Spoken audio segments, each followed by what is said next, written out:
Mark Springer, a 4-2 victory, including a shorthanded goal, a couple of big bounces for the Avalanche this evening. Gabe Landeskog's one goes off Anton Forsberg's foot. Lecky's shorthanded goal goes off of a defenseman's skate and into the back of the net past Anton Forsberg, but a 3-0 series lead that Colorado has the chance to close out in sweeping fashion on Sunday afternoon in Los Angeles, California. Between the pipes, Alex Ryanemi alongside Mark Springer. I'm out live at Jackson's Lodo as this place is starting to clear out, but completely packed down here for what was a 3-tiered watch party. The Avs and Kings, the Nuggets and Timberwolves, and round one of the NFL draft. Now, the Broncos didn't do anything. Neither did the Nuggets. They decided to not show up this evening, but Colorado, thankfully, as Hemo says, 3 down, 13 to go, Spring. Yeah, Kings were, better offensively tonight on their home ice, but the Avs had the answer, particularly once again in the form of Scott Wedgwood, and then Cale Makar.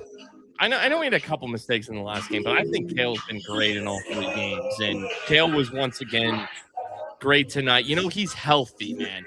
He's and it's works out great. We're seeing like with Aaron Gordon and Peyton Watson, you get hurt down the stretch. Who knows? But Cale had that upper body injury, right? But then they brought him back in that Calgary game, and he looked great in that game. Looked like he didn't need a tune-up at all, but they got him a couple. I think he played in the Seattle game as well. Thought he's played excellent in these 3 games. And remember, you and I went to the end of season presser with Bednar, McFarland, and Sakic, and we're thinking, is anyone going to ask him, was Cale hurt? Because there were rumors and rumblings, was Cale hurt in that And series? we asked. In the Dallas series last year. And they did. You did ask. I think, Raj, you asked. That was me. And they said, no, Cale was fine. But we heard a rumble or two, and he only had the 1 goal in the series. And it was like, really? Because Cale didn't look right. Cale looks right now. The goal he scores, the hezzies, the skating, the shots. He had a wraparound chance shortly after that. What a save from Drew Doughty. Yeah, Doughty was the one who really got in there. And speaking of Doughty, it was, leading up to the Makar goal, Logan O'Connor is the lone 4th liner still out there from the previous shift. And he's slow skating in the offensive zone. He knows I got to buy some time to let the top line, to let MacKinnon and MacKinnon get out there. And he almost goes the wrong way on Drew Doughty. But he's able to recover and gets that puck down low. Then Arturi Lehkonen makes the steal. Lecky and MacKinnon get bodies in front. Taves, Makar work it with each other at the point. Makar makes the great play. Love MacKinnon, being a body in the slot. Yes. I love that from Nathan MacKinnon. Obviously Lehkonen as well, but it's the O'Connor play along the boards and an extended shift. It's the Lehkonen steal, then Lehkonen net front. And then the shorthanded goal, it's Lehkonen and O'Connor too. Lehkonen and O'Connor were your 2 goal scorers in game 1. To me, and Cale's been great this series, but it's been the scrappy, obviously Scott Wedgwood, the scrappy play of Lehkonen and O'Connor. And those are 2 vintage scrap dudes for the Avs. Those have been difference makers in this series as well.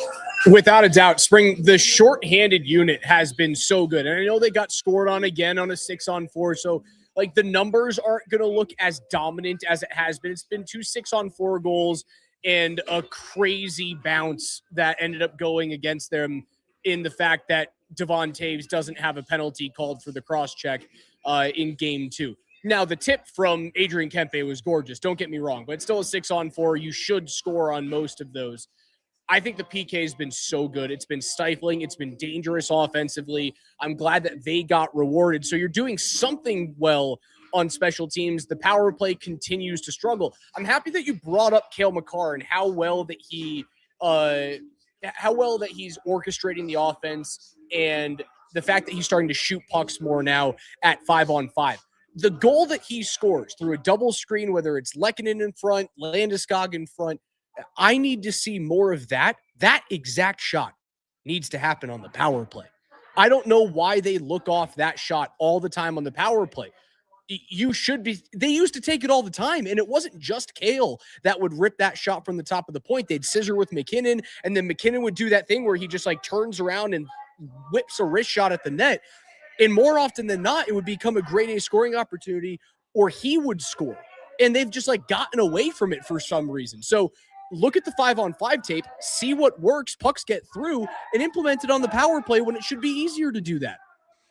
Yeah, but before I comment on the power play, you mentioned Kempe's tip, and he whiffed on that slap shot that allowed Lekkonen to just gather that thing, and that's karma, my guy. For the antics in Game 1. Did you see Kings fans had Nathan MacKinnon signs out, like Avs fans had Adrian Kempe signs out in Game 2? Not original. We did it first, so nice try. And Adrian Kempe, he whiffs on slap shots. That's what he does. And the Avs cleaned it up. As far as the power play goes, right now I'm wondering, is Nazem Kadri's broken finger and him on the right wing, because man, how good was Naz? It was a breath of fresh air having him on that right wing, right? But he's looking for passes. He's shuffling passes to the slot. He's doing that in the right wing, but he's not really letting pucks go via shot. He had one look, is Game 1 or Game 2, where he was trying to outlast Forsberg, but Forsberg wouldn't bite, and he did shoot one that was saved. Other than that, I don't remember Nas firing anything from that right wing. And right now I'm wondering if that's affecting the power play. What are they, 0 for 9? They are 0 for 9 now after they go 0 of 2 today. And it's concerning because you're looking at other series now. Like, there is no reason why you shouldn't be paying attention to what's happening in the Dallas-Minnesota series. It is a carbon copy of what happened last year in the first round with Colorado and Dallas. Minnesota has outscored the Stars in this series in 3 games, 7-3 at 5-on-5. 6 of the 9 goals that Dallas has scored in this 3-game series thus far have come on the power play, and they have a 2-1 series lead. And you are now 0 of 9 with a chance of seeing them again in the second round. You will be the better 5-on-5 team. You will score more goals than Dallas will in round number 2. If you go 0 of 9 and their power play still clips at 40%, you will not reach the Western Conference Final. It has to get better. Well, I mean, so Nazem Kadri didn't have a single shot on goal in this game. I mean, Dallas wins last night via the power play. The game tying goal and the game winning goal were both on the power play. I did think that Minnesota earned a power play via Mikko Rantanen's slash in that second overtime. That was all I was able to watch of last night's game, and they didn't give it to them. They were very friendly to the Stars, at least from what I saw last night. But, they converted on their power plays. And if that's the matchup, if it's Avs Stars, well, the Stars are showing they can score on the power play. The Avs are not. But the Avs just keep winning all season long. Despite that, but this is an extension. These are the playoffs, and these games matter, and you can see that, the Avs have that intensity to them, but this is also this Kings series is in a way just an extension of the regular season. That's an 8th seed, and it's the weakest team in the West, although they're playing well. Credit to them. They're playing their best game, but this is an extension of the regular season, a regular season where, they didn't have to be good on the power play. They could be 27th in the league. Next round, that changes. So they got to figure that out. And right now, Raj, I am wondering if a black hole on the right wing is kind of affecting things. Yeah, I wonder if you have to go back to Nelson, right? Nelson is healthy, and honestly, Brock Nelson, he scores the empty netter, but I think it would help him break this like goal scoring and creativity drought that I've kind of seen out of him in the first 3 games. I don't think he's been bad. I just don't think he's been particularly dangerous on the offensive side of the puck. And part of the reason why you lost in the first round last year is because, well, the Nelson-led line, even though it was the best possession line in all of hockey in the postseason last year at 5-on-5, they went pointless, right? They went pointless in that series. They did not score a goal, but they just had the puck constantly. So I think getting him some touches on the power play might not only unlock the power play itself, it might unlock Brock Nelson. He's been fine defensively. He's getting rinsed in the faceoff dot for some reason. And maybe it's because he's going up against my expectation has been going up against like Kopitar constantly, and Kopitar is a beast on the dot. So maybe that's just a head-to-head competition, and that could fix itself in round 2.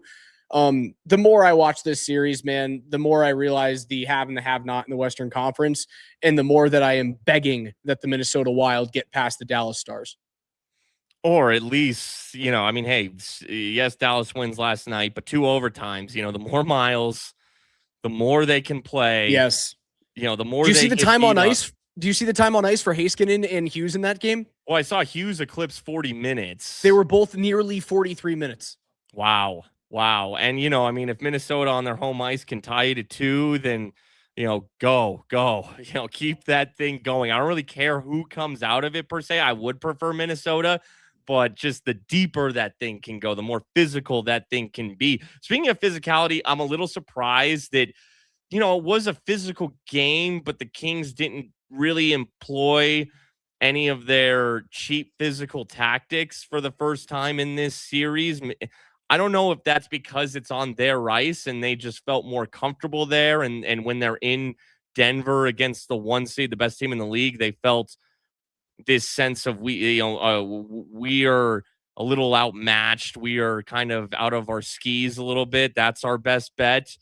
Maybe because maybe it would have served LA well to have, for someone to shove. I'm not saying I want anyone to shove Kale's head into the ice, but, if I'm them, maybe they should have done more of that tonight. Obviously, we would have bitched and complained about it, but I just found it interesting how they were not like it was a pretty clean game. I mean, there were some weird calls. I wanted to mention, the Kulak interference that wasn't on Anze Kopitar, and there's your hockey gods, kind of.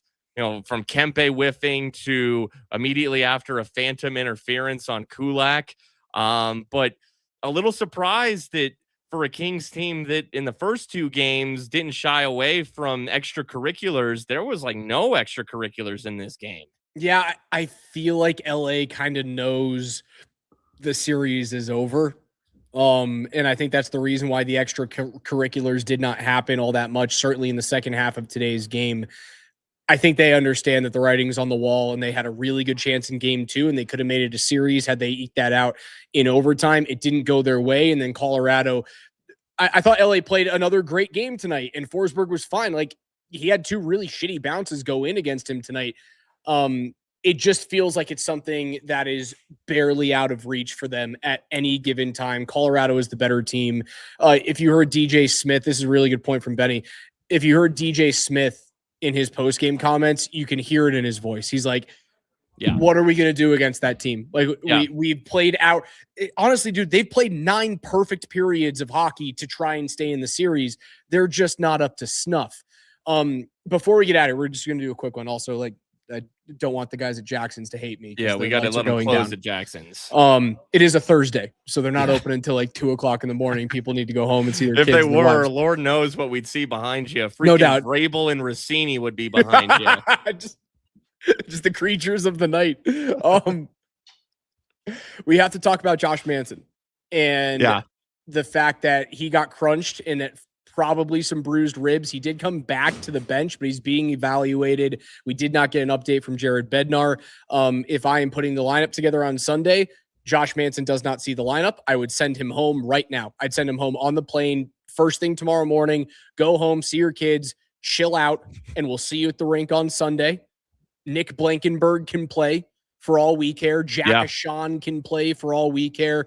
They'll be fine without Manson in game 4. He absolutely has to be healthy for round 2. Go home, Josh Manson, and then I want Mackenzie Blackwood starting game 4. Yeah, he takes the hit from Joel Edmondson late in the first period along the boards. It's a clean hit. The one thing I don't like about it, though, is Manson's back is kind of to Edmondson, and he goes kind of chest first into that half wall. But I get it, puck just left. He's within his, allowed 1 Mississippi to lay that hit. He comes back out for the second period, and he has the initial turnover and then it's bounced to Kulak, who clears it or tries to clear it backhand, but it goes right to the Kings player, and then eventually leads to the Trevor Moore goal. And then Manson gets high sticks Trevor Moore while he's at it too. But you see, right, Manson making that turnover right there. Like, I know Kulak kind of gets the heat, but Manson had one just a second before that.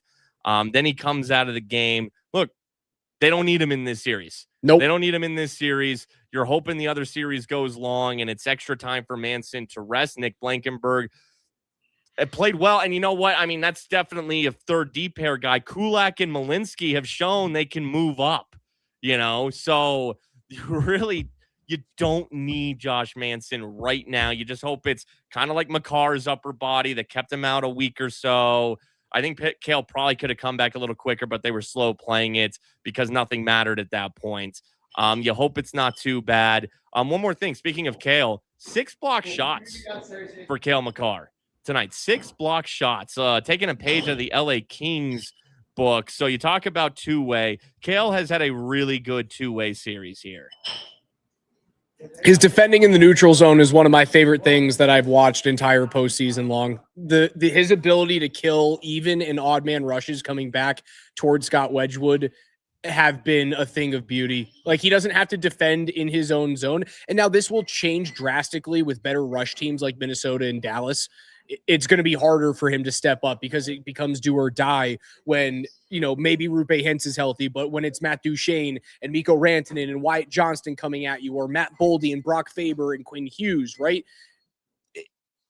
He makes it look so easy against a team that's not up to snuff. And you just forget that, like, one of the reasons why he's the best defenseman in the world is because he doesn't have to defend, because he's so good at disallowing players to come into his own zone with puck possession. He's fantastic. I can't say enough good things about him. You are begging for Minnesota and Dallas, man, to go 7 games with this Josh Manson situation that's happening. Finger better as well. Yep. You're begging for that. I would actually like to give out some props. I thought Ross Colton played with his hair on fire tonight. Yeah, and that was the other thing I wanted to touch on here was Ross Colton into the lineup. And not only is he into the lineup, but he starts on the second line, which makes sense because, well, it makes sense and it doesn't make sense. It makes sense in that Ross has been that, like, tweener from bottom 6 to top 6. He's been the one that, they will elevate into the top 6 when injuries strike. We know Ross has been snake bitten this year. He's had lots of good close chances, but they haven't been going in. And, and because Parker Kelly scores 20 goals, even though Ross is playing well, when you're not scoring, even if you are snake bitten, you can't deny Parker Kelly's actual results, right? But, I'm not going to say I don't hate the decision to go with Kelly on the second line for the first 2 games. It's the Kings. He had a good season. He's earned it. Try it out. Okay. For sure. But I did think that there was a little left to be desired there. So it does make sense that if Colton's coming in, and Colton can play, obviously he's a third line guy. He can be that fourth line guy too. He's more physical and scrappy than people give him credit for, but he's more of that skill guy. In a truer, like, who you actually are as a player. Look, he's done it longer than a Parker Kelly. So I get just putting him right into the second line. Like, that's fine with me. And I thought he played well. I do wonder, though, and you mentioned the Nelson, Nichushkin, Landeskog line, especially with Kadri's finger. I know Waz playing well, and Kadri's playing okay. But I do wonder if you just put Landeskog on the damn second line. Yeah, you might end up doing that, man. That's an astute point there. I think you're spot on. I've also been thinking, since you're up 3-0, you're going to sit players, right? Like, I wouldn't play Manson game 4. I might not play Nazem Kadri game 4. Yeah. There's really, you put Watt center. That's the flexibility. That's what he is. They have when you have these, here's where the flexibility comes into play. So you don't need Nas in that fourth game, in game 4. I know Landeskog's goal too, by the way, it's a little lucky, but you know what?